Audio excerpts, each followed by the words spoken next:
We work to buy assets that are selling off market for a reason. They aren't ready for prime time. They weren't managed that way. They weren't prepared for that. And then we work to make them market ready so that an auction can be created and they can be sold on market. This is Durable Value. Get investing and business insights from industry experts and successful entrepreneurs every week. Like and subscribe now. So I was recently reading the Howard Marks memo, his most recent memo, Selling Off. And it was summarizing, it was kind of this idea of when is the right time to sell and how you look at selling, when do you exit a position. And I think it's important that we talk a little bit about how we look at selling, how we look at exiting a position. Yeah. And before we kind of get down into the asset level, which should really be what this subject is about, I think it's worth adding a little bit of framing on markets, because our philosophy is not around entering and exiting markets. Our philosophy is not around the timing of, well, when do I go big in Austin and when do I pull back and when do I move over into Memphis?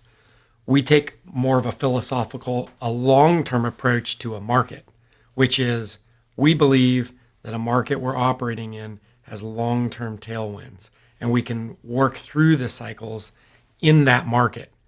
Part of that goes around this idea that we believe one of our most important competitive advantages is that we have scale in the market, that we are one of the most active participants in the market. And so as we move into new markets, we really are making kind of a long-term bet on that market. So there isn't really a when do we sell out of a market. So instead what we talk about is when do we sell, when's the right time to sell for a given asset? Mm-hmm. You want to speak a little bit to Sure. that? I think for starters, I think we have to state that we're value add players.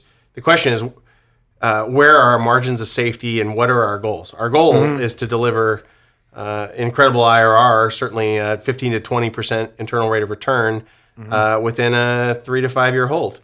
And to do that, we need to go in and add value and move on. We may hold for a little bit, but we're not macro players. We're not. We certainly have an opinion about the macro environment. We have an opinion about the micro environment. That's our jobs. But our biggest margin of safety is our ability to go in and turn leases, enhance the asset, and turn leases within our hold period, and to exit, at the most favorable time. Well, and I going back to the market timing aspect, I often say that we view value add space as actually the least risky in this sense, that there's three areas of investing. There's the kind of core stabilized, there's value add, which is kind of perceived as in the middle, and then there's development or opportunistic. And with core stabilized, you are 100% betting on the market. And market timing is really important because if you buy high, then you have to ride through the next down before you get somewhere. You're not adding value. You're buying based on market appreciation. And on development or opportunistic, their market timing is make or break. If you time the market well, you do extremely well. But because of long development cycles and things like that, if you time the market wrong, you have a lot greater downside. We're in that middle value add space, which since we're adding value, we should be able to navigate, and we have been able to navigate through any market cycle because we're more dependent on the value add play than we are on the market timing. Yeah. So when do we decide to sell? I would start by saying this is there is some science to this and there is some instinct to this. It's hard to tell when markets are fully cresting or when interest rates are about to rise. We sold some assets at the end of last year when there hadn't been announcements yet about interest rate increases, which would affect valuation. But we had an instinct that the market was high and some of the assets that we had added value to already were getting a lot of interest, and we decided to sell a few. Personally, I think that there's safety in being a buyer and being a seller sort of at all times. You don't know how you're about to get hit or when.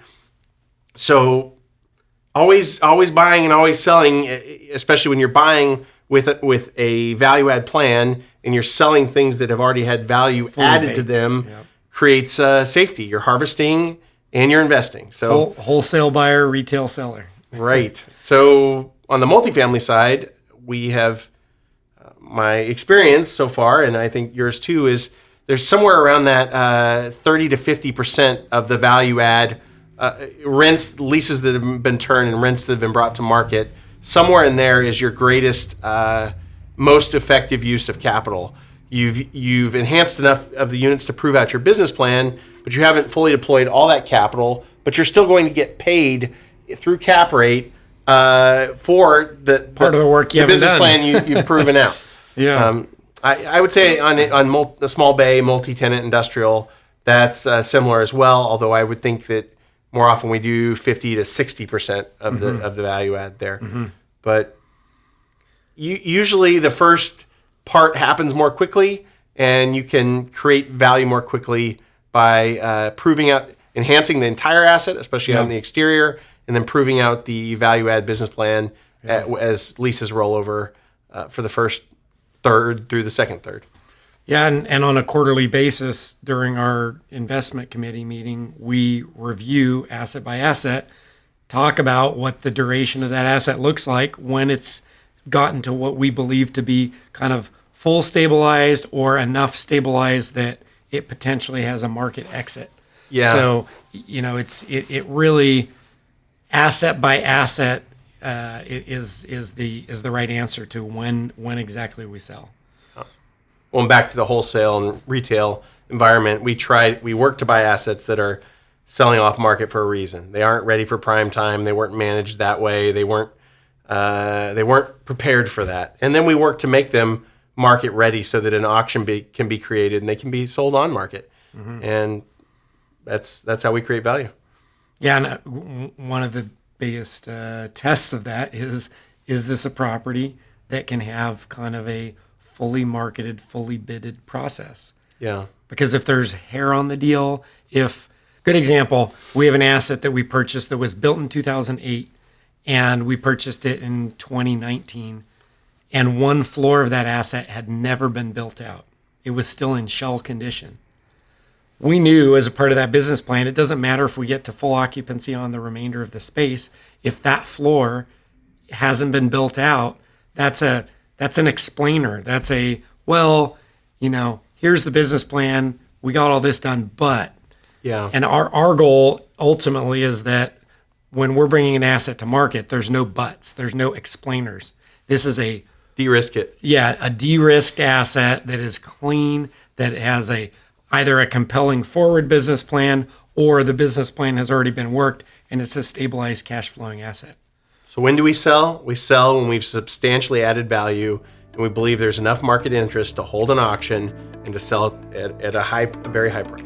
Yep. Thank you for listening to Durable Value, an investors podcast, where we demystify commercial real estate with safe, sound investment strategies to help you balance your portfolio. If you enjoyed this podcast, be sure to rate it on iTunes or wherever you get your podcasts. To learn more, visit GresetaPartners.com, where you'll find more information, investors tools, case studies, and more. This podcast is hosted by Joe Muratori and Ryan Suela. It's produced, edited, and mixed by Melodic, with intro music by Ian Post. Thanks again for listening, and we'll see you next time.